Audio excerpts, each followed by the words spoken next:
இன்றைய நற்செய்தி வாசகம் மத்தேயு எழுதிய நற்செய்தி 24ஆம் அதிகாரம் இறைவசனம் 37 44 முடிய. நோவாவின் காலத்தில் இருந்தது போலவே மானிட மகன் வருகையின் போதும் இருக்கும். வெள்ளப்பெருக்குக்கு முந்தைய காலத்தில் நோவா பேழைக்குள் சென்ற நாள் வரை எல்லாரும் திருமணம் செய்து கொண்டும் உண்டும் குடித்தும் வந்தார்கள். வெள்ளப்பெருக்கு வந்து அனைவரையும் அடித்து செல்லும் வரை அவர்கள் எதையும் அறியாதிருந்தார்கள். அப்படியே மானிட மகன் வருகையின் போதும் இருக்கும். இருவர் வயலில் இருப்பர், ஒருவர் எடுத்துக் கொள்ளப்படுவார், மற்றவர் விட்டுவிடப்படுவார்.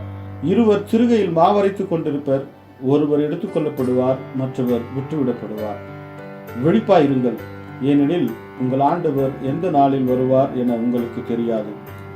இரவில் எந்த காவல் வேளையில் திருடன் வருவான் என்று வீட்டு உரிமையாளருக்கு தெரிந்திருந்தால் அவர் விழித்திருந்து தம் வீட்டில் கன்னமிட விடமாட்டார் என்பதை அறிவீர்கள். எனவே நீங்களும் ஆயத்தமாயிருங்கள், ஏனெனில் நீங்கள் நினையாத நேரத்தில் மானிட மகன் வருவார். ಇದು ಕ್ರಿಸ್ತು வழங்கும் நற்செய்தி. ಕ್ರಿಸ್ತುವೇ ಉಮக்கு புகழ். ಮತ್ತಾಯ ಅಧ್ಯಾಯ 24 ವಚನ 37-44 ನೋಹನ ಕಾಲದಲ್ಲಿ ಸಂಭವಿಸಿದಂತೆ ಮನುಷ್ಯಕುಮಾರನು ಬರುವಾಗಲೂ ಸಂಭವಿಸುತ್ತದೆ. ಜಲಪ್ರಳಯಕ್ಕಿಂತ ಮುಂಚೆ ಜನರು ತಿನ್ನುತ್ತಿದ್ದರು, ಕುಡಿಯುತ್ತಿದ್ದರು, ಮದುವೆಯಾಗುತ್ತಿದ್ದರು ಮತ್ತು ತಮ್ಮ ಮಕ್ಕಳಿಗೂ ಮದುವೆ ಮಾಡಿಕೊಡುತ್ತಾ ಇದ್ದರು. ನೋಹನು ನಾವೆಯೊಳಗೆ ಹೋಗುವ ತನಕ ಜನರು ಅವುಗಳನ್ನು ಮಾಡುತ್ತಲೇ ಇದ್ದರು. ಏನು ಸಂಭವಿಸುತ್ತಿದೆ ಎಂಬುದು ಅವರಿಗೆ ತಿಳಿದಿರಲಿಲ್ಲ. ಆಗ ಜಲಪ್ರಳಯವು ಬಂದು ಆ ಜನರನ್ನೆಲ್ಲ ನಾಶ ಮಾಡಿತು. ಮನುಷ್ಯಕುಮಾರನು ಬರುವಾಗಲೂ ಅದೇ ರೀತಿಯಾಗುವುದು. ಹೊಲದಲ್ಲಿ ಇಬ್ಬರು ಒಟ್ಟಿಗೆ ಕೆಲಸ ಮಾಡುತ್ತಿದ್ದರೆ ಒಬ್ಬನನ್ನು ತೆಗೆದುಕೊಳ್ಳಲಾಗುವುದು, ಮತ್ತೊಬ್ಬನನ್ನು ಬಿಡಲಾಗುವುದು. ಇಬ್ಬರು ಹೆಂಗಸರು ಬೀಸುವ ಕಲ್ಲಿನಲ್ಲಿ ಧಾನ್ಯ ಬೀಸುತ್ತಿದ್ದರೆ ಅವರಲ್ಲಿ ಒಬ್ಬಳನ್ನು ತೆಗೆದುಕೊಳ್ಳಲಾಗುವುದು, ಮತ್ತೊಬ್ಬಳನ್ನು ಬಿಡಲಾಗುವುದು. ಆದ್ದರಿಂದ ಯಾವಾಗಲೂ ಸಿದ್ಧವಾಗಿರಿ, ನಿಮ್ಮ ಪ್ರಭು ಬರುವ ದಿನ ನಿಮಗೆ ತಿಳಿಯದು.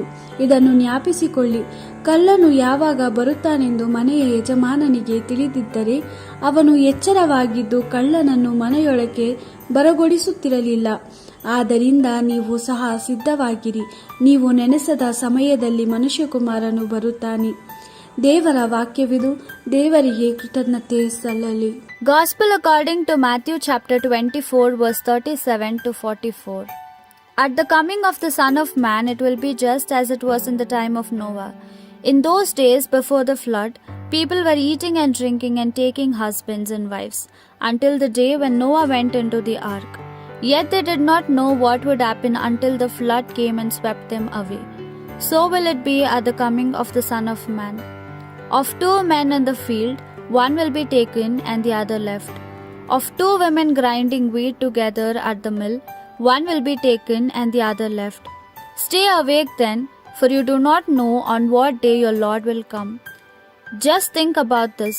If the owner of the house knew at what time of the night the thief would come, he would stay awake to prevent him from breaking into his house.